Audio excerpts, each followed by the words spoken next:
Welcome everybody. We're back on the third episode. Good start. Today is the back of the Sprite Bytes and Pixels episode 3. Today is the back. Yes. We're back. We're in the middle of a global pandemic. You know, it's fun times. We've been holed up here playing games for the past 6 months. Well, some of us have been able to play games. Others, like me, who is an essential worker, had to go to work. So I've been working the whole time. So I didn't really get to experience what everybody else has been experiencing. And it's not necessarily a bad thing. Like, I'm not complaining because, you know, I see what other people are going through. And that's really not fair what some people have been going through, like losing their jobs or being laid off. My brother was laid off. So I'm not complaining. But at the same time, I didn't get to play as much video games as everybody else. It's been the opposite for me. So I've been working from home since February, March-ish. And since then, I've been powering through games left, right, and center. I beat Spider-Man. I beat Shadows of Mordor. I beat Shadows of War. And right now I'm playing... Wait, you played both of them? You played Shadow of Mordor and Shadow of War, and you completed both? Yes. How long did that take? Shadow of Mordor took me... it's been so long. Maybe like 4 weeks. Like around a month. Shadow of War probably around the same. Wow. Yeah. Okay, I had no idea, because I was talking to you about games recently, and I asked you, like, have you been playing much? And I don't think you ever told me you beat both the Lord of the Rings games. Well, I mean, like, I'm a huge Lord of the Rings fan, so I was like, it's finally an opportunity for me to go ahead and play through them. I loved it. I think Shadow of Mordor, I went in with not a lot of expectations. I was like, I'll give it a shot. If it's fun, it'll be fun. If it's not, then whatever. No harm, no foul.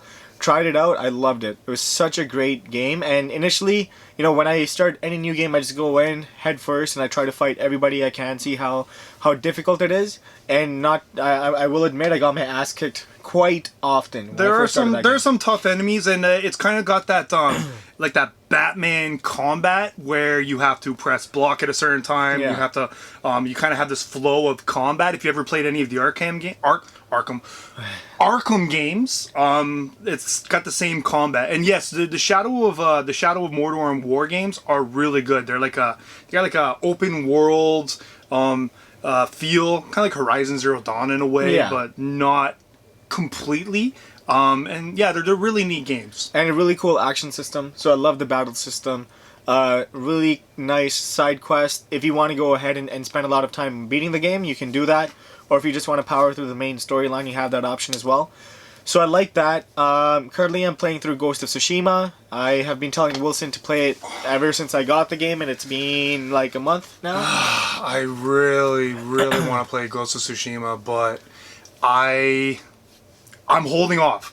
The thing is, I have this thing where if I really want to play a game, I hold off in case there's going to be DLC or like extra content, because a lot of times with these big games, they have a like newer release come out that's got that also is bundled with the DLC and extras and features. So I always wait, but believe me, ever since I've seen Ghost of Tsushima, like the trailer for it years ago at like E3, online of course, I've never been to E3, I really wanted to play it. That's like one of the biggest games I've wanted to play since Horizon, and I'm so jealous that everybody else is playing it, but I'm a patient guy, so I'm holding off. How is it? It's amazing. So I didn't even know what Ghost of Tsushima was until I saw like a Reddit post, and that was like a week before the game released. Sometimes I think you live under a rock. Honestly, I was like, hey, samurais fighting. Like, I loved Dynasty Warriors growing up. I loved Samurai Warriors growing up. So those are like more Musha or Mushu or whatever it's called. Yeah. That style of a gameplay. But with this, it was combining that whole romanticized samurai, protector, that whole storyline, but with a battle system that was different than these Mushu games that I used to play in the past. And I've been playing through it. I love it. I love the game so much that I'm beating every single side quest because I don't want the game to end. Yeah, like that's what I did with Horizon. Horizon's the first game I ever platinumed, and I loved every bit of that game. The story is amazing, the combat was amazing, the upgrades, the world, and I played that to completion, and once I beat it, I did side quests, and things even that I don't like doing, like time trials and just shit like that. And it was phenomenal. So I'm really excited to eventually play Ghost of Tsushima, because I promise you, I will play it. It took me about a year, maybe a year and a half, to finally play Horizon, because I got the limited, not the limited edition, but like the complete edition that had all the DLC. So I got to play the Frozen Wilds and all the stuff that you couldn't play when you first started Horizon. And I'm waiting for that with Ghost of Tsushima. You haven't? Oh, you said you haven't beat it yet? No, I'm still playing through it. So I really liked the collector's edition of it, so I bought a collector's edition, and then I didn't want to open it. I saw that. That mask is so cool. It's probably one of the coolest things I've seen for a collector's edition. Yeah. Because a lot of times with collector's editions, you'll just get like some sort of art or some sort of figurine, or that's like, or like DLC. Yeah, or DLC, just like kind of tchotchkes. But Ghost of Tsushima decided for their collector's edition, which by the way is super expensive. I know you paid an arm and a leg for it. Mm-hmm. It came with like this really cool mask. It's like a decorative samurai mask. Kind of like a COVID mask, actually, in a way. Oh, yeah. You could wear that the next time you go for like chalupas, or you could. I mean, you could. I don't know if it would be like a medical grade mask, but I don't think people would stop you. I mean, it might stop you, but it wouldn't be because you're not wearing it. You don't know if you don't try. Speaking of COVID, the topic of today's discussion is COVID's impact on the gaming community. Not so much just, in general, in terms of releases, in terms of playability, new titles coming out, but the effect on just the community in general. So how has it impacted collecting? How has it impacted the swap scene? And other areas just around in general? It's impacted the swap scene tremendously. But it has. Where do we start, though? COVID hit... Ontario hit Canada pretty... Like, it started to hit, I would say, around February, March. That's when the lockdown started, around that time. So, COVID hit us, like, pretty early. And honestly, I'm not going to lie. I'm going to be absolutely sincere. I thought it was a joke. When I say a joke, I mean, like, I didn't think it was as serious as it, like, eventually became. Like, I thought, okay, people are panicking, and it's not that big a deal. Like, we're going to get back to normal. It wasn't until the NBA canceled their season that I finally woke up and said, okay, shit's got real. And that's when I started, like, respecting all the rules and all the guidelines and, just trying to make everything safer. And I haven't gotten it yet. I'm sure you haven't gotten it yet, but I do know people who have it. I have family that has it. So it is legit, and it's still going on. Yeah, it's pretty difficult. It's impacted people that were my friends, family members, and it's definitely not a disease that anybody, or an illness, sorry, that anybody would want to get. Now, it's a very dark topic going into that, so we like to keep our stuff a little bit lighter. You always sound like you're crying. Me? Yeah. It's the allergies. I know it's the allergies, but you're just like, it's the allergies. Okay, so it's a dark topic. Yeah, it's my allergies. Wilson has cats, and I'm allergic to cats, and I didn't take any allergy medication today, so I'm going to be sniffling throughout the entirety of this conversation. And the kicker is, I was going to remind him to bring allergy medication, because I had a feeling that he wasn't going to bring it, and then I thought, no, you know what? Even if he doesn't, I can give him some of mine. Turns out, I don't have any more, and I have allergies. I get late allergies in like September, so I got to go out and grab some allergy medication probably tomorrow. Yeah. So we're both gonna die. Oh yeah. Well, hopefully not. I would like to make it home. I'm getting married next year. Oh, good things to come out of COVID. I did get engaged officially. I don't know if COVID is the reason for that. It wasn't, but I mean, like we were still able to do it. So happy about that. Yes. Congratulations. Thank you. GameX, unfortunately canceled for this year. I don't know what's gonna happen next year, but I've shifted my focus to the e-commerce side of things. So I'm launching my e-commerce platform, playcadia.ca, for those of you that are unaware. Spell that. playcadia.ca. So working on that. and it's going well. And then I think the next step is I want to book a location where I actually can manage the business out of. So as much as there are some negatives, there's absolutely some positives as well. But in terms of just bringing it back to what our topic was, which was how it has impacted the gaming community as a whole, why don't we start with let's start with maybe collecting, how it's impacted collecting, and we'll take it from there. Sure. Yeah. So I tend to buy and sell games quite frequently. I know, Wilson, you're like a collecting purist. You don't sell once you buy. I'm a collector. Everything Yeah. you see here is mine. Everything the light touches. So why don't you start with what you've seen from your aspect, and then I can chime in with some information as a reseller. Well, first off, Yeah. a lot of video game stores were closed. There was nowhere to go. EB was closed. Games, a store that I go to that my friends own, that was closed. You couldn't find any games, and if the only games that you could really buy at the time were, excuse me, the only games you could buy I lost my train of thought. So Games was closed. EB Games was closed. Yes. The only games that you could find were The only games that you could find were like online, say Kijiji or Facebook Marketplace, but even eBay. then, eBay. eBay. Yeah. But a lot of people were still paranoid about sending those games out. Like it got to be a pretty big deal. I think even some platforms were kind of against people doing that. Am I wrong about that? Was there Well, anything Kijiji like was that? trying to implement these protocols. So if to manage safe distance exchanges. So within the listing platform, if you go into to make a listing, initially it used to just be price, title, location, a brief description, your phone number. But then they started adding different parameters like, will you offer shipping? Will you offer contactless pickup? Will you accept e-payments? Exactly. Yeah. So like little protocols and guidelines like that, and even then, still, I've bought some games off of people. Like for instance, I got these two right here. So I have this is Metroid for the Famicom disc, and I have Kid Icarus for the Famicom disc, and I got them from a friend. And the way that we did the transaction was I paid him through an e-transfer, and then we met at a donut shop just down the street from me.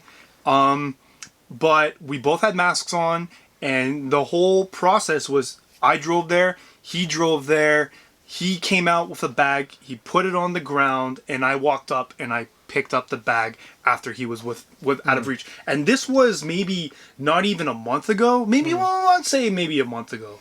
But like it was like little things like that, these little extras that you had to do, and that's if people wanted to sell the games because everybody was on alert and didn't want to get COVID. Especially like I'm not saying that it came from there, but you know there is that rumor, or you know everybody thinks that the virus came from China. Like that's a real thing. I'm not saying it is. I don't think anybody knows actually where it came from or how it happened. All these theories, but with all of these sellers like AliExpress, PlayAsia, all these places selling in China, people were all worried about buying from Chinese vendors. So that was another big thing. Fair. Yeah, I think we, in terms of where the virus originated from, we don't know exactly where that is. There's definitely been talks in the news that it originated in Wuhan, or that's where the initial cluster of infections were. But in terms of the impact on just gaming as a whole, one thing that I found is initially when COVID was starting to hit and people were realizing that there might be layoffs, I remember I was selling a bunch of like TurboGrafx 16 games. I was talking to one guy, and usually I'm like, are you looking for anything else? I'm happy to do a bundle deal. Let's see what happens. And for the first time ever, somebody was like, no, you know what? I don't know what it's going to be like in a month or two. I shouldn't really be spending my money on this when there's so much uncertainty. Yeah, I didn't even take that into consideration at all. Yeah, that's the other thing. Like people didn't have. People always worried about like, well, maybe I'm not going to have any money. But keep going on. I apologize. So that was the first time I've ever experienced that. And for me, I was like, I have so much inventory. I need to sell a bunch. So I sold a bunch of stuff off right around the beginning of COVID, and then COVID hit, and we went into like the full force effect of what was happening to just society in general. And you started to see the price of the video games shoot up. significantly. The biggest example I can take a look at is Wii systems, which I couldn't sell for $10 a piece a year, 2 years ago, were now in hot demand because people were staying at home. The Nintendo Switches were sold out across all stores. They couldn't get anything, and they need something to keep their families busy. So they went towards Wii systems, and they were selling like hotcakes. I couldn't keep any in stock. So from that aspect, I saw the demand go up very significantly. Supply was cut down because EB Games, all of the bigger stores were closed. Not many of these mom and pop shops have a strong e-commerce presence, so they couldn't quickly pivot to selling online. Some started to gain traction and offer contactless pickup and all these other kind of things, which was great. But in total, the net outcome that I found was that the price of games shot up ridiculously. For example, I remember I sold Mario Kart on GameCube 1 week for $80-90, and then 2 weeks later it was like $130. Well, look how much Animal Crossing was selling for, and look how much Ring Fit Adventure was selling for. A game that was like originally, just over 100. I think actually it started off lower than that. I think it started off at like 80 or $90, and then it got bumped up to like 100, 115, 120. And you see people selling it for like 200 now, like 240. I might have even seen a $300 one because people wanted things to do at home because they couldn't work and they were bored, and they just wanted to not think about everything that's going on in the world around them. And I kind of get that. And to bring it back to what you were saying about how people didn't know if they were going to have any money, on the opposite of that, I am buying a Famicom Twin off somebody because they just lost their job because of COVID. Yeah. So that's don't worry, they're fine. They're getting, like, they have money, all that, and also I guess they didn't want to get rid of it. But I'm not taking advantage of them. They came to me, so don't think I'm like that. But yeah, like it's a serious thing. Like that's another way that COVID has kind of impacted this whole thing. People are selling off their personal like items that they've had for years to kind of get through it. Yep. No, absolutely. And I think if CERB or CERB wasn't a thing, we would see a lot more of that. But thankfully, the Canadian government has stepped in and has provided some sort of stimulus packages for the everyday person. So that's been great. From a buyer's seller standpoint, it's definitely had an impact. We cut down supply, we increase demand. As a result, price is going to go up. But conversely, one of the biggest impacts that it's had, at least for both of us, is that I run my own game show called GameX, and then I go and I attend pretty much every other swap that happens in Ontario. And this year I was only able to go to one, and that was Guelph earlier this year. We both went to Guelph. Yeah, and then after that it just kaput. And the funny thing is, on it was either the first or second episode of Sprites, Bytes, and Pixels, plug, I said that I hadn't been to a swap for a year. Like last year I didn't go to any of them. This year I was supposed to go to a bunch of them that I had planned on going to, and then they all canceled. Yeah. So I haven't been able to do any sort of like going to any swaps and like participating again and seeing people I haven't seen for like 2 years now. Yeah. So that was a bit of a bummer. I understand, but it's still a bit of a bummer. So yeah, I've only been to Guelph. There was one that happened today in Milton, but I said, you know what? I'm not going to go to that one. I was occupied. I had other things I had to do, and it kind of just popped out of nowhere. And I'm not in any position yet to kind of take the next step. I haven't been to a restaurant like other people. I haven't been to any bars or any of those things that other people are doing to kind of move on with this whole situation, because I'm still not entirely convinced that we're out of the fire yet. Yeah, no, I think that's a fair assessment. I think going back to the swap side, We're currently in phase 3, which allows for 50 people to be indoors at any given time for a specific event, and 100 people outdoors. So if you take a look at a swap, even if you have 30 tables, 35 tables, which is considered, a middle to smaller side of a swap, there's 35 vendors, which leaves you space for 15 customers.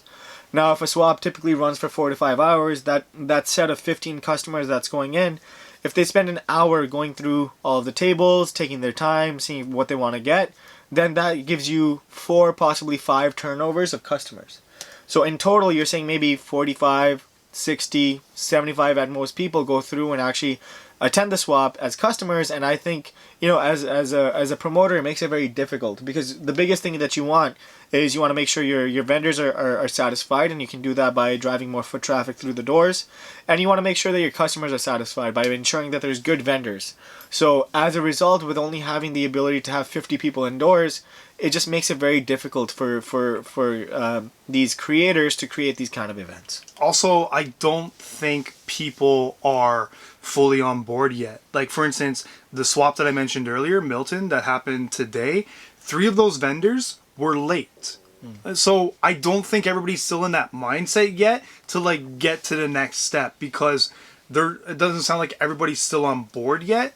And I know a lot of people that were gonna go that decided against it because they have kind of the same mindset that I do, that we're not ready yet. Yeah, no, I think that's fair. I think, but one thing it is bringing to the forefront is that people are itching for some opportunities like this. As much as there's people that want to stay away from it, there's still a big group of people that would love to go and attend an event. So once these restrictions are lifted and swaps start up again, I would anticipate that we would see a lot of people coming through the doors.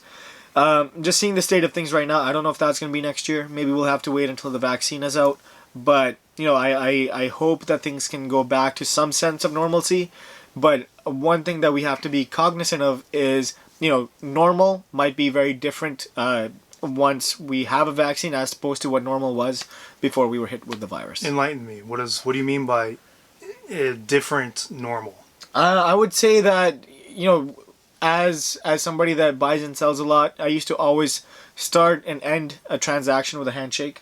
Now when I go and I do Not a BJ? No, maybe in the odd once in a while, but haven't done that in a while. Might buy some stuff off ya. But no, real talk. I used to always start and end any sort of transaction, or even meeting somebody I haven't seen in a while, with a handshake. And I think that's just so common in our culture. It's a sign of trust. It's a sign of respect. But now with COVID, every time I go to buy a lot, or if I'm trying to sell something and I do it in person, either I drop the bag on the floor, they pick it up, like I was saying earlier, and you lose that sense of the handshake. Yes, which I think is an integral part of relationship building rapport. I think that's important. We're not going to have that. And when you go to these swaps, people are always helping each other, especially the vendors, taking each other's items, helping them pack, store, that kind of stuff. I don't know if it's going to be the same case.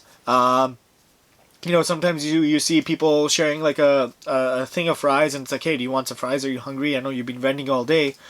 I don't know if people would be as receptive to something like that moving forward.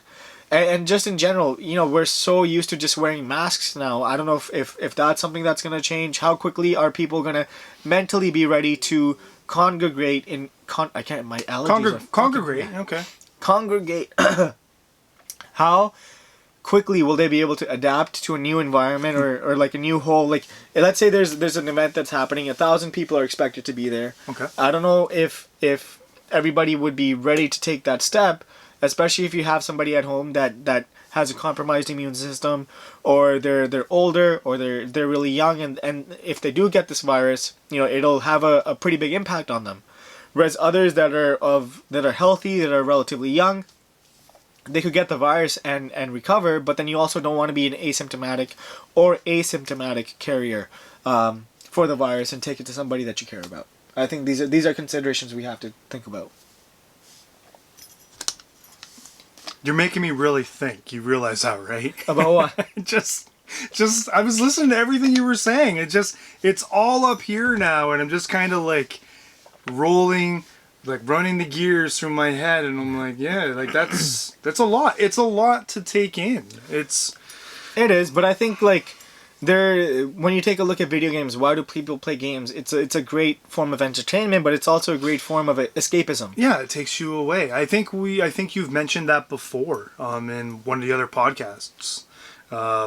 It's just there's just so much going on, and you want some sort of getaway from it all. And yeah, video games kind of do that. They do that for me. Like if I have a really stressful day at work, or if I have a big project that I'm supposed to be completing, and I feel as though I didn't do a good job, at the end of the day, I just want something to take me away from what my problems are. And I find that video games are a great way of doing that. Oh, they've helped me get through breakups. Yeah. I've had a few animals pass away, like old age. I'm not a bad owner. I'm not a bad pet owner. I love my animals. He does. But yeah, I had some animals pass away, and I think I might have used video games as well as a way to get over them. I don't know. They're a good way to just kind of forget things for a while.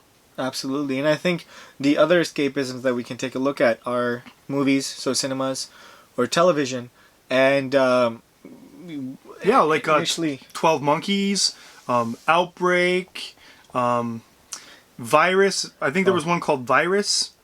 Like all good movies. Contagion. All good movies to forget about what's going on in the world. I'm not gonna lie. So when Contagion came out, it was like early into the pandemic, and I watched that movie and I was like, fuck, I need to really stock up on like non-perishable foods. Were you one of those people? Like, did you do what everybody else did, where wipes, like you had to run to like the grocery store to get wipes because they were gonna disappear, or toilet paper, or any of that? No, but I was the guy that stocked up on bottled water, on canned foods, on non-perishable like foods, just in case. I didn't do any of that. I'm a prepper. Because it was even like when Y2K happened, I think I was maybe like 11 years old. I was paranoid about Y2K. I was like 10 years old, and I packed a duffel bag just full of like 2 flashlights, like a few cans of soup, some noodles, some chips, and like a blanket or a towel or something that was ready to go, but nothing happened. Y2K, I was freaked out. I remember like I was watching the countdown,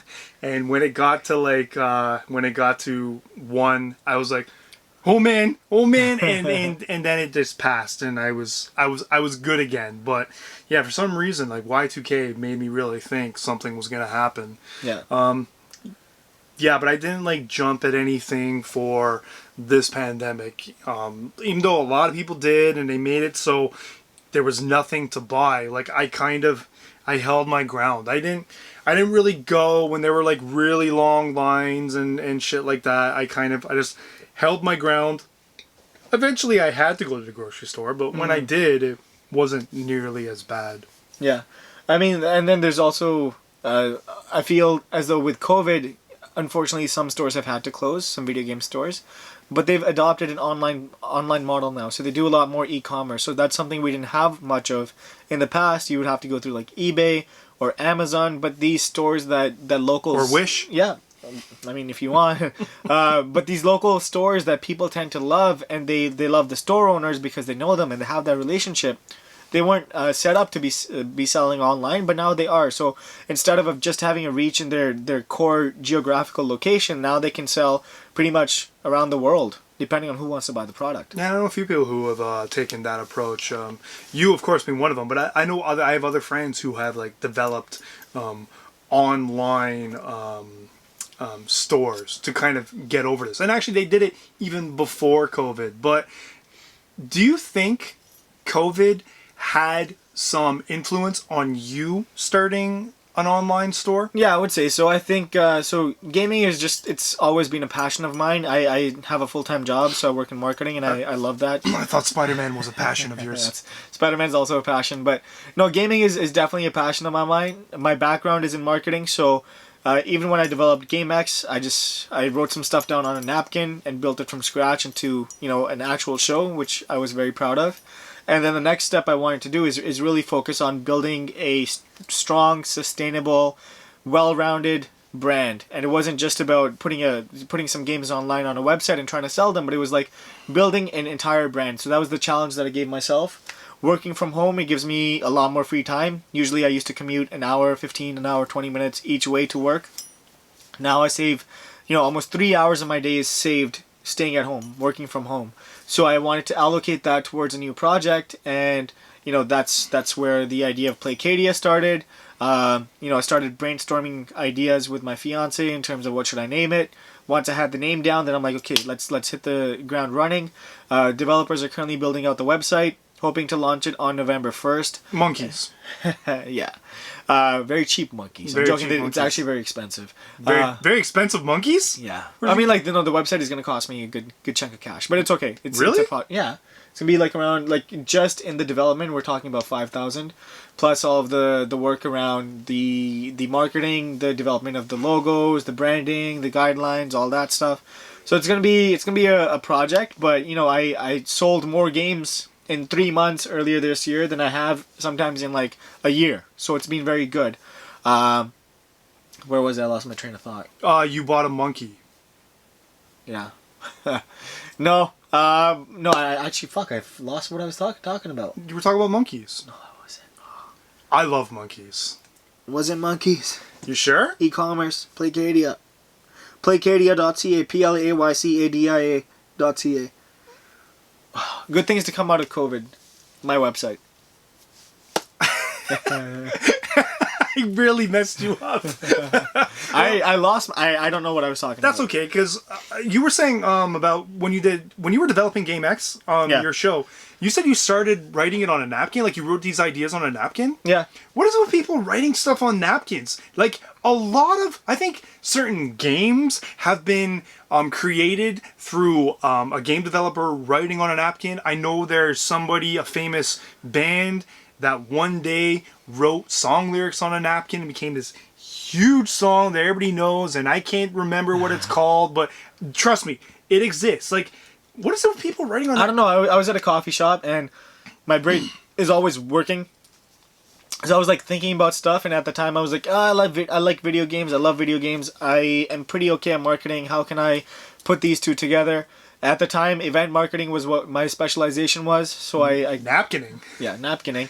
Didn't make an origami out of it. Unfortunately, didn't sign it. I should have kept it. You don't even know how to do origami. We learned that. You know how to do a paper plane, and I do. Paper planes are not origami. Okay, That's close enough. No. But no, I think like overall, I would say there's pros and cons to every situation. I think the same is with COVID. We saw. I'd say there's more cons in COVID. Definitely there's cons, but I think that there's some pros that came out of it as well. Sure. Yeah, I think in terms of It influenced you to create a website. I still don't know if that's really a pro, but I don't, because this pandemic has just done so much damage, and also in did I already mention like friendships, like the fact that no, you didn't say that yet. yeah, just the fact that just because I think a certain way doesn't mean other people think a certain way, and that doesn't necessarily mean that they're wrong, but because I'm so assertive in how I speak and how I think, and they say things that that kind of negatively affect how I feel, it kind of... Oh my god. Yeah. All right, well, we're almost done. Apparently it's 33. So I'll continue. I'll just finish this train of thought. The fact that See, now I've lost my train of thought. No, you're saying friendships, you're very strong, assertive, you have strong opinions, not everybody agrees with the way that you talk. Yeah. So it just kind of it kind of like affects that whole situation, and eventually I don't know. I don't really drop my friends, but a lot of times they'll drop me because I speak out. I'm very outspoken. So COVID has kind of done that with a lot of people, a lot of families, a lot of friends. One person thinks one thing, another person thinks the other thing, they clash, and boom, that friendship or family is destroyed. Yeah, it is. It's definitely a lot of negatives to come out of it, but it's a very long-winded episode I think we had today. I We had a didn't lot to know it was talk going to be about. that long. Yeah. When he said we're going to talk about COVID. When we both said Yeah. we're going to talk about COVID, I was like, well, we got to talk about other things. But nope, apparently COVID was all we were going to talk about. I know. So we're at the 35-minute marker. Usually, we hate to cut it off abruptly, but I think this is enough of us talking for today. We will catch you guys next time on the flip side. episode 4. Episode 4. So, up. Peace. All right. Where's the fucking thing?